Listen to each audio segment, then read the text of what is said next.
The heroes of New Earth. Bonjour à toutes et bonjour à tous et bienvenue pour cette première émission de comment apprendre à être un petit peu moins mauvais à Heroes of New Earth. Alors chaque émission, chaque épisode sera l'occasion de revenir sur quelques bases du jeu Heroes of New Earth et également de voir de manière plus ou moins approfondie un héros en particulier. Donc pour cette première mission, on va tout simplement voir un petit peu le principe du jeu et étudier la carte avec ses différentes caractéristiques et ses différents composants. Donc on va prendre quelques objets quand même. Hop. Ah, ça, on va pas pouvoir. Hop. Bon. Voilà. Donc, Heroes of New Earth oppose deux camps. Vous voyez ici, un camp Légion et le camp Hellbourne. Donc le but de chaque camp, ça va être de détruire le bâtiment principal. Donc en l'occurrence celui-là de mon côté et celui-ci du côté des Hellbourne. Pour ce faire, il va falloir remonter 3 lanes. En tout cas, il y a 3 lanes différentes. Vous voyez, 3 couloirs. Et il va falloir en remonter au moins un couloir pour accéder au bâtiment principal. Donc, chaque couloir est protégé par 3 tours. Vous voyez, 1, 2 et 3. La troisième tour est juste devant 2 barracks qui sont les bâtiments d'où pop les creeps.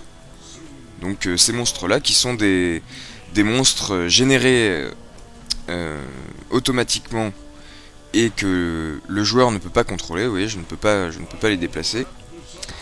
Je vais me faire un peu d'or. Là. Si ces bâtiments sont détruits, donc les barracks, les creeps vont continuer à arriver, mais les creeps de l'équipe adverse, sur ce couloir, sur le couloir dont les barracks ont été détruits, seront plus puissants.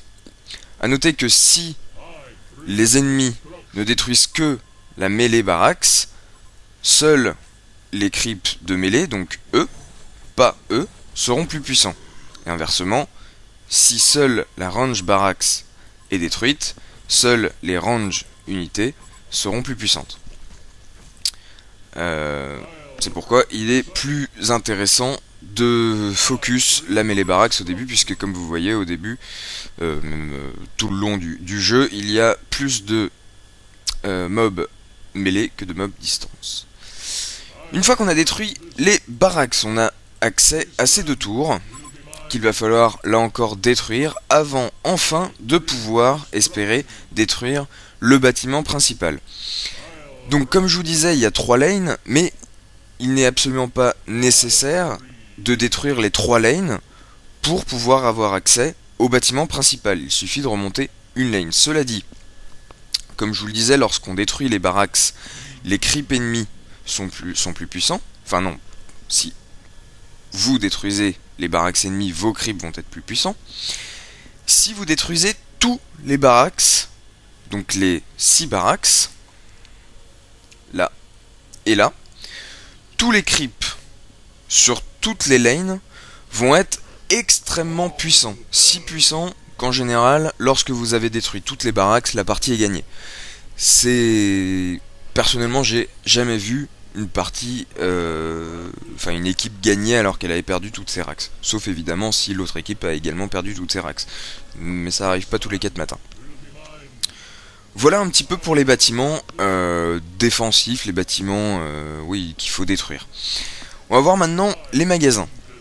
Donc, contrairement à Dota où les magasins sont un peu disséminés un peu partout, non seulement dans le camp de base mais également sur la carte, dans Heroes of New Earth, vous avez 3 magasin à proprement parler, le magasin principal où vous pouvez trouver la totalité des objets. Tous les objets du jeu sont ici. Vous allez également avoir deux magasins, un ici et un là, des postes avancés, où vous allez trouver qu'une certaine quantité d'objets. Vous allez enfin trouver deux magasins, un ici et un ici, qui auparavant étaient des magasins où on pouvait trouver des objets relativement précieux, qu'on ne pouvait pas trouver dans le magasin de la base. Dorénavant, et depuis à peu près un mois, ces magasins sont des observatoires et vous ne pouvez plus y acheter que des wards. On verra ce que sont les wards dans un prochain épisode. Voilà. Voilà pour les bâtiments. On va voir maintenant un petit peu les caractéristiques donc, de la carte.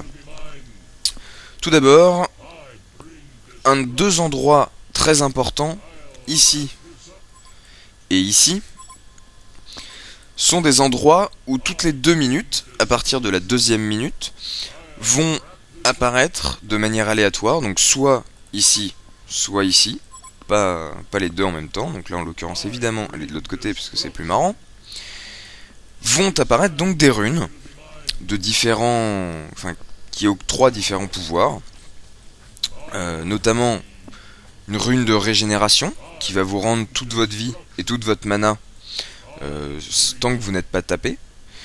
Une rune d'invisibilité que je vais prendre maintenant, et vous voyez qu'il faut quelques secondes avant qu'elle soit effective, et ça y est, là je suis invisible.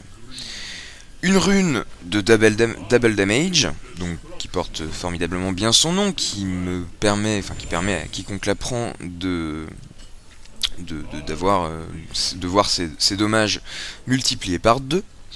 Une rune d'illusion qui va faire apparaître 2 ou 3 illusions de vous. Tiens, j'ai ouais, 2 ou 3 illusions de vous, j'ai un petit trou de mémoire, excusez-moi. Bon bref, c'est pas la plus importante cette rune. Donc voilà, une rune d'illusion qui fait apparaître 2 ou 3 illusions de vous, je ne sais plus. Une rune de haste qui va vous faire aller à une vitesse très importante même. Une rune d'invise, on a vu.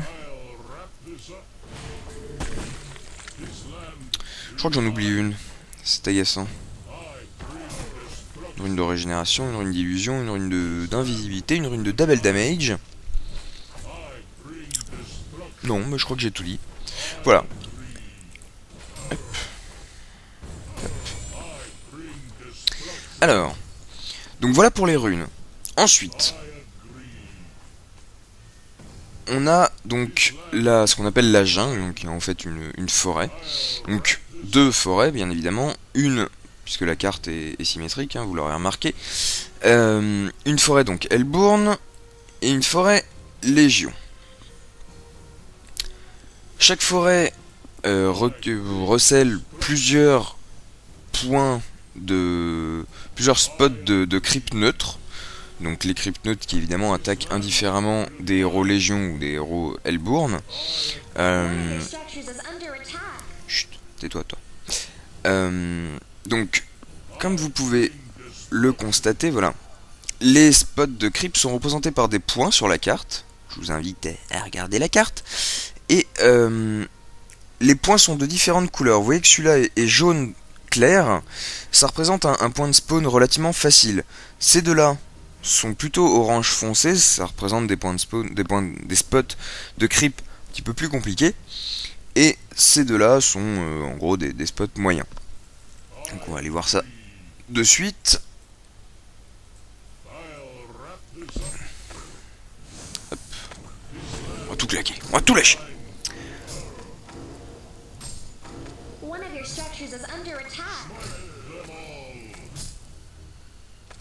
Bon, c'est quand même long niveau 3. Hein, bon. Ensuite, on va avoir 2 spots de creep particuliers, celui-là et celui-là, qui sont les spots des anciens. Les anciens, ce sont ces mobs-là qui sont très puissants, qui donne pas mal d'expérience et qui donne beaucoup d'or. Mais vous allez voir de suite, ça fait mal. Et moi je leur fais relativement peu mal, sachant que lui c'est le plus faible. Hein. Donc eux, si je les tape, je vais absolument rien leur faire. Voilà, vous voyez, je lui fais vraiment rien. Bref, c'est pas pour tout de suite. Ensuite, on va avoir l'ami Kongor. Si tu peux éviter de passer sous la tour, voilà. C'est bien. Le v'là, ah, sauf que je l'ai attiré. Tiens, t'as pas une petite régène tant qu'à faire. Non, oh si, oh. C'est beau, vous voyez, hop. Ma vie et ma mana remontent jusqu'à pendant 30 secondes, ce qui permet de regagner toute sa vie et toute sa mana allègrement. Sauf si quelqu'un vous tape avant que la rune ne soit finie, auquel cas ça arrête la rune. Voilà Kongor. Kongor c'est donc un boss. Là évidemment, encore une fois, tout comme les anciens et même de manière encore plus significative qu'avec les anciens, je n'ai absolument aucune chance de le tuer. Il faut en général être 5, même si c'est pas forcé. Il faut être en gros niveau 12, 13, 14 minimum. Donc ce boss, encore une fois, va donner pas mal d'or et va donner pas mal d'expérience. Il va surtout libérer un objet, le token, qui octroie à son possesseur la possibilité de ressusciter, tout simplement. Ressusciter full life, full mana, autant dire que c'est évidemment un objet très très important, qui peut tout simplement faire basculer une partie. A noter que si l'on tue plusieurs fois Kongor, il va donc toujours donner le token, et il va également donner des bananes qui ont sensiblement le même rôle que le token, c'est-à-dire rendre toute la vie et toute la mana, mais à l'inverse du token, qui est passif. Voilà, quand vous mourrez, vous ressuscitez, vous n'avez rien à faire. Les bananes, il faut les activer. Tant qu'à faire avant de mourir, c'est mieux. Oh, je me suis gâché. Bon, voilà un petit peu pour les caractéristiques de la carte. Est-ce qu'on a tout vu? Je crois qu'on a tout vu. On a tout vu. Non, on va parler très vite fait du well, qui évidemment donc est l'endroit un petit peu le plus important de votre base, puisque cette source d'eau, ou cette source de je ne sais pas quoi côté Elbourne, tout simplement va vous permettre de vous régénérer votre vie et votre mana de manière relativement rapide. Donc évidemment c'est un endroit très important. Alors on va se prendre des petites bobottes et puis on va parler un petit peu du Pharaon. Alors Pharaon, on va aller se mettre ici. Pharaon c'est donc un héros force au corps à corps. Et ça fait partie des héros initiateurs.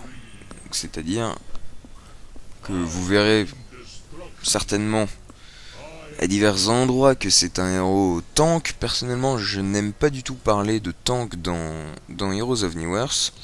Je préfère parler d'initiateur ou d'engage. Alors, on va prendre une succube, tiens.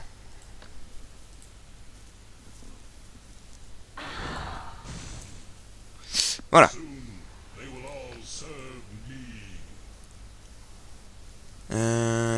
Hop. Voilà. Alors, Pharaon, donc, il a plusieurs sorts. D'abord, il a son troisième sort, sa roquette. Il va envoyer donc une roquette n'importe où sur la map. Je peux l'envoyer là si je veux. Évidemment, il faut le temps qu'elle arrive du coup. Ça peut permettre de tuer un héros qui fuirait avec... Alors ça fait pas beaucoup de dégâts, enfin quand même. Donc ça peut permettre de tuer un héros qui a peu de vie. Maintenant, faut évidemment bien le placer. C'est donc une roquette qui va faire des dégâts et qui va surtout, qui va aussi octroyer la visibilité sur la zone de l'impact pendant quelques secondes. Pendant... grants vision during its flight. Ah, ça ne le dit pas, tiens. voyez, ça me garantit la visibilité pendant quand même un petit moment. Et ça va s'éteindre au bout d'un moment. Théoriquement, ça dure longtemps quand même. Hein. Voilà. Donc, Pharaoh, il est très intéressant parce qu'il a vraiment des sorts qui se combinent excellemment bien.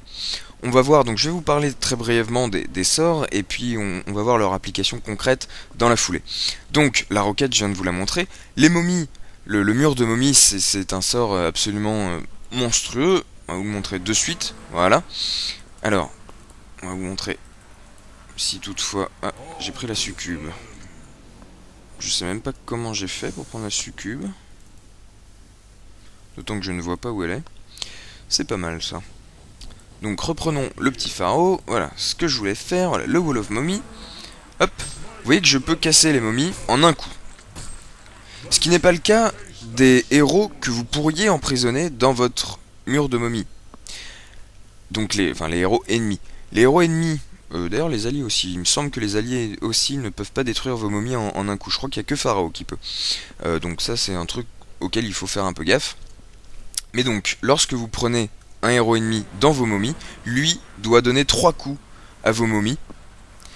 Ce qui est compliqué, puisque, évidemment, lorsque vous le coincez dans vos momies, vous allez également activer le Hellfire. On verra après ce que c'est. On va d'abord finir par parler des momies. Donc, les momies peuvent servir donc évidemment à garder quelqu'un au cœur des momies, mais elles vont également repousser les ennemis qui voudraient venir vous atteindre. Donc, d'ailleurs, on va prendre Madame Succube. Hop, voilà. Alors, on va s'écarter un peu de la tour. Aïe. Oui, mais t'es niveau 25 et niveau 1, c'est pas du jeu. Toi, par contre, tu sers à rien. Voilà. On va mettre les momies. Hop, et si la Succube s'approche, vous voyez, elle est repoussée. Et elle prend des dégâts. Et elle prend des dégâts. Et sang de mana lui est drainé. Le Hellfire. Le Hellfire, on va l'activer de suite. Voilà. Ça fait ces petits machins là tout autour de Pharaon. Donc dans une zone relativement petite. Et vous voyez que chaque impact... Bon, c'est pas que tu commences à être trop lourd, mais un peu toi. Chaque impact inflige donc 70 de dégâts magiques, ce qui est assez peu, et surtout va appliquer 0,1 seconde de stun. Alors vous allez me dire, 0,1 seconde de stun, c'est pourri. Ouais, mais en fait, pas du tout. Ça permet, par exemple d'ailleurs la succube, c'est un très bon exemple, tiens. Toc, toc. Voilà. Mettons que... Hop. Mettons que la succube soit un peu bête, hein. Hop. J'active mon... Alors, on parlait donc très brièvement de l'ulti de la succube. L'ulti de la succube, c'est un ulti canalisé. C'est-à-dire qu'elle est obligée de ne pas bouger pour le maintenir. Donc de ne pas bouger ou de ne pas se faire stun ni interrompre. Donc, j'imagine que vous voyez déjà ce que ça va donner. J'active mon Hellfire, j'active l'ulti, et voilà, il est coupé directement. Alors, ce qui serait pas mal, c'est que tu regagnes de la vie, tiens, hop, voilà. Pour vous montrer un petit peu ce que ça peut donner, en vous parlant évidemment de l'ulti de Pharaon, qui est tout simplement génialissime. Donc l'ulti de Pharaon, vous voyez, je peux viser n'importe où. Et ça va jeter son regard en fait dans la direction que vous avez indiquée sur une distance relativement longue, relativement importante. Et tous les ennemis que le regard rencontrera, donc que ça soit des héros ou des creeps, hein, ça marche aussi avec les creeps, bon c'est pas l'intérêt, mais enfin ça marche aussi.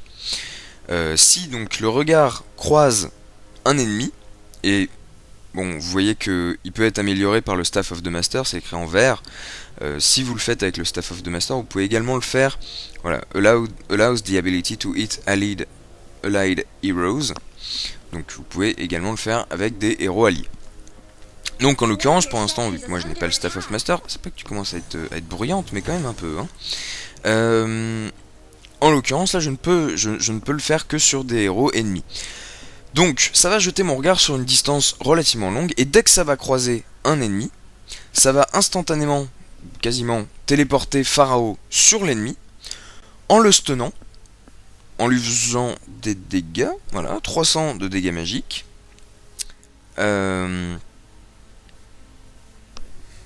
Voilà. Touloudoum. Et voilà, bah c'est tout, ma foi. Vous allez voir tout ça en application, et vous allez voir pourquoi tout ça fait que ça fait un beau combo. Ah, c'est intéressant. C'est intéressant. Ah, ça c'est pas mal celle-là. Bon, on va essayer avec un autre héros, voir si éventuellement c'est ça qui pose problème. Mettons Rampage par exemple. Hop.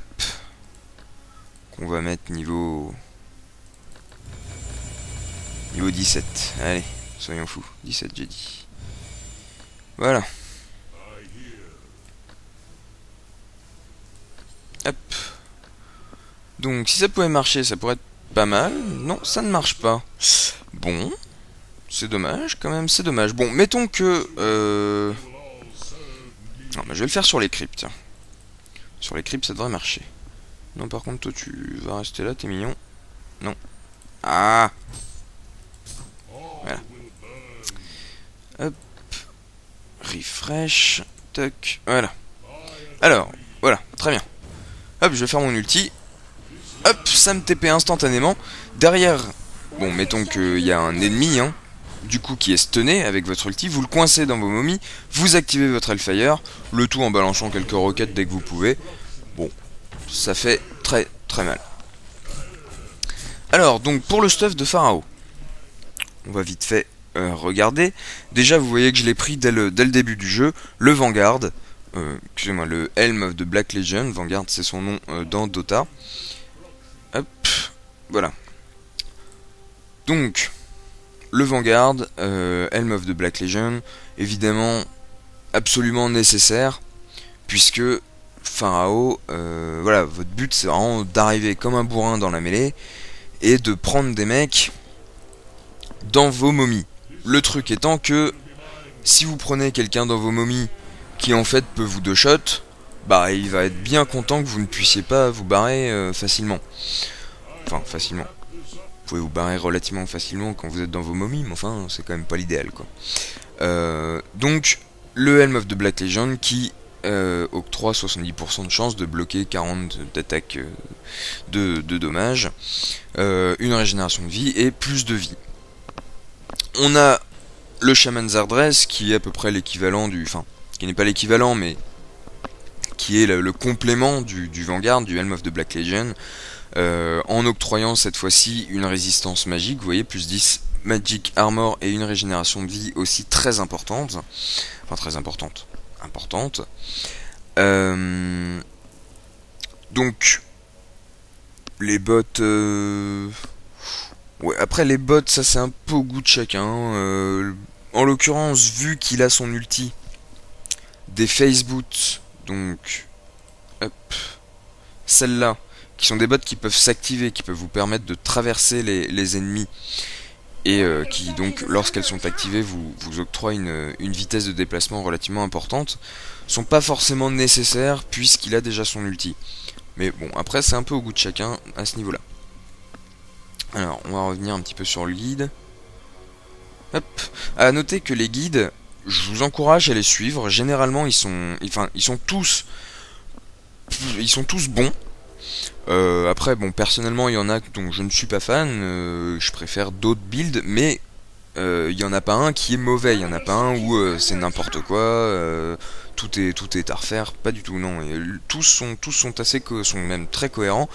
Donc, si vous débutez, je vous encourage tout à fait à les suivre. Franchement, t'es bruyante, hein. Alors, le Staff of the Master, ce qui est intéressant, c'est qu'il va vous octroyer déjà un petit peu de résistance avec la Mighty Blade, plus 10 strength, donc ça va vous faire de l'armure, ça va vous faire un peu de vie aussi. Le Neophyte's Book est est intéressant puisque ça va vous donner un peu de mana. Évidemment, Pharaoh est un héros force, donc comme la plupart des héros force, le problème vient de la mana. Bon, ça, plus de 100 de vie et plus 150 de mana, c'est toujours bon à prendre. Et comme je vous l'avais montré, ça améliore son ulti, permettant, déjà ça réduit le cooldown de 20 secondes, sachant que là il est de 40 secondes. L'ulti de Pharaoh toutes les 20 secondes, c'est franchement plutôt cool. Surtout que donc avec ce staff vous avez une mana pool relativement correcte. Ça peut vous permettre honnêtement d'être franchement insupportable, de faire vos ultis un peu partout tout le temps pour vous échapper, ne serait-ce que pour vous échapper. C'est hyper sympa puisque mettons vous pourchassez un ennemi, voilà, hop, et puis il arrive, enfin des renforts de votre ennemi arrivent, et là vous devez partir par exemple, enfin voilà, vous allez mourir. Mettons vous êtes ici, hop, vous lancez votre ulti sur vos creeps ici, vous êtes téléporté instantanément ici, et vous pouvez vous barrer. Oui, je sais, faut pas que je reste là parce qu'ils sont pas contents. Remarque, on s'en fout, il y a personne pour me kick, donc je reste là si je veux. Bref, le Staff of the Master avec Pharaoh, c'est franchement un truc hyper bien. La Puzzle Box, c'est plus délicat à jouer, je trouve, je trouve. Pour les débutants, c'est pas forcément un objet que je vous conseille, c'est un peu plus délicat à utiliser. Déjà tout simplement parce que c'est un objet qui s'active, donc les débutants en général ont déjà suffisamment de galères avec leur sort pour ne pas en plus prendre un objet qui s'active. Mais c'est un objet absolument énorme avec Pharaoh, puisque lorsque vous l'activez, alors déjà ça vous octroie donc bon, ça dépend du nombre de recettes que vous achetez, mais au début ça vous octroie donc plus 6 de force, plus 15 d'intelligence, et si vous achetez toutes les recettes, plus 14 et plus 24 d'intelligence. Puisqu'il y a certains objets comme ça, vous n'êtes pas obligé de racheter à chaque fois l'intégralité des composants. Vous pouvez, donc vous n'achetez qu'une fois les composants, puis la recette, ça va vous faire l'objet. D'ailleurs je vais vous montrer ça en fait, c'est plus simple. Hop. Voilà. Vous achetez donc la puzzle box, et là si je rachète la recette, ma puzzle box va être niveau 2. Vous voyez, en dessous de puzzle box, level 2, et je peux la racheter level 3, et je peux encore la racheter level 4. Non, je ne peux pas la racheter, pourtant il y avait un petit 1 là. Bon. Voilà, donc lorsque vous l'activez, d'ailleurs je vais vous montrer ça. Lorsque vous l'activez, ça va vous faire pop 2 mobs qui font des dégâts relativement importants quand même. Et quelque chose d'assez intéressant également, c'est que l'un des 2 mobs révèle les unités invisibles dans une zone relativement importante. Donc évidemment, je vais me faire le Staff of the Master pour pouvoir jump un peu partout, ça va être rigolo. Et bon, je vais finir sur les items d'ailleurs avant d'aller voir un petit peu, avant d'aller vous montrer la puzzle box. La barbe armor, pardon, pas la barrière idle, rien à voir. La barbe d'armor, c'est très intéressant là aussi, notamment si en face il y a un héros. Voilà, merci. Il y a un carry qui pose problème, puisque donc comme je vous disais, si vous emprisonnez un héros qui en réalité fait plus mal que vous, finalement il va être assez content. La barbe d'armor permet de pallier à ce problème, puisque lorsque vous activez la barbe d'armor, elle va faire des dégâts. Vous voyez, applies barb to self for 5 secondes, et quel est l'effet de barbe? Ça renvoie 80% des dommages, des dommages reçus. Donc évidemment contre un carry qui fait énormément de dégâts, c'est extrêmement important et extrêmement efficace. Mais c'est un objet contextuel, c'est-à-dire que si en face il n'y a pas de carry, si en face tous les autres sont assez nuls et tapent comme des moules, ça n'a aucun intérêt. Donc c'est un objet qui est très intéressant et très important à faire s'il y a un carry en face qui pose problème, sinon ça sert à rien. La Nullstone, ça va vous donner de la mana Regeneration, des bonus que vous voyez, hein, 15 en force, 15 en agi, 15 en inté, donc c'est un très bon objet, il n'y a pas de souci de ce côté-là. L'un des avantages de cet objet également, c'est que ça va annuler une attaque magique mono-cible. Donc, si vous prenez un stun de zone dans la tronche, oui, on a compris, voilà. Si vous prenez un stun de zone dans la tronche, vous le prendrez, il n'y a pas de souci. Mais si on vous fait par exemple le sort de la plague, qui est un sort qui fait pas mal de dégâts et qui ralentit pendant un moment, c'est un sort mono-cible, celui-là sera absorbé par la Nullstone. Donc c'est un objet évidemment très intéressant, encore une fois, pour un initiateur, un tank entre guillemets, c'est un objet très intéressant. Je préfère encore une fois parler d'initiateur, puisque par exemple pour la Hag, qui peut être une initiatrice, c'est un objet qui est également conseillé, outre le fait évidemment que ça octroie de la mana, parce que ça lui permet de se barrer assez facilement. Donc le Staff of the Master on l'a vu, et puis le Behemoth Search, tout simplement, plus 35 force, voilà, c'est colossal. Pour un Hero Force, il n'y a pas beaucoup mieux. Ça octroie énormément d'armure, en gros quand vous avez un Behemoth Search, c'est assez compliqué de vous tuer. Alors bon, ça fait pas tout, hein, mais quand même. Quand même.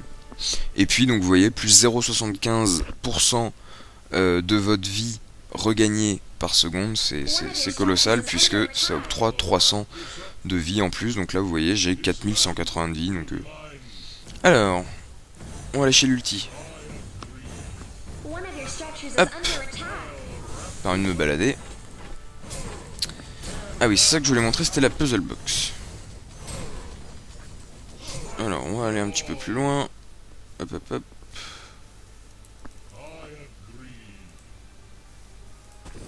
Raté, il n'y a personne. Bon, ah, voilà.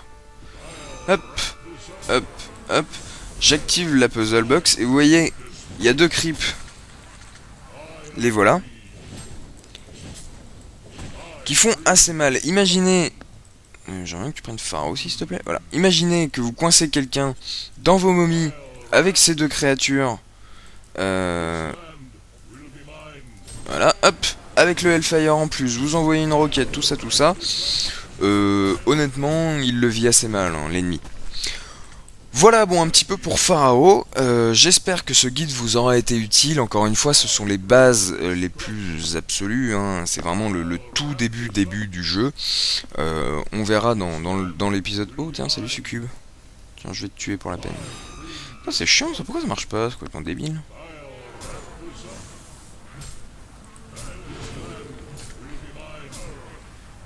Résistante, les Bogresse, hein.